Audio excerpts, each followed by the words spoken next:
Dobrý deň, dnes vám ukážem, ako stiahnuť GTA Liberty City. Najprv si stiahnete obchod Playu, volá sa to, že Download Manager. Na to kliknete.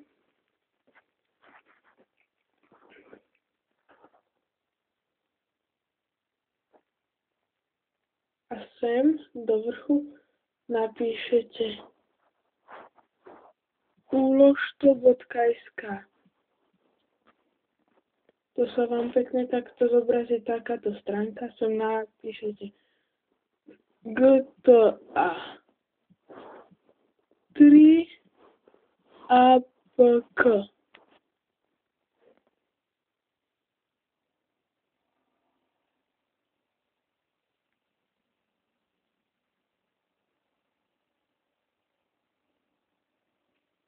Takto. A potom si dáte to GTA 3, kde je najviac tých lajkov. Ja si napríklad dám toto prvé.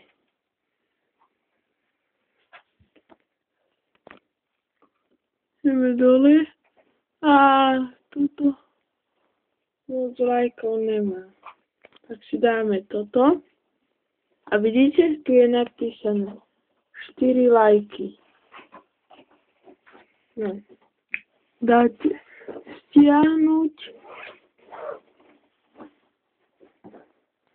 A teraz pekne opíšete tento text.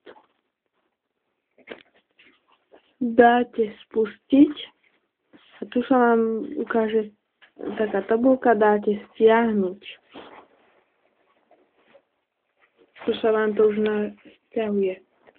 A keď to máte už takto stiahnuté, kliknete na to a dáte, že inštalovať. Tu sa vám to už inštaluje. Chvíľu počkáte. Až sa vám to nainštaluje, dáte, že hotovo. Potom, keď to máte takto na pracovnej ploche, tak na to kliknete.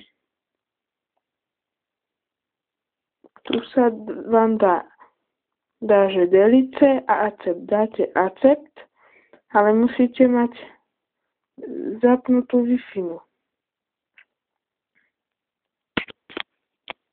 A potom dáte next.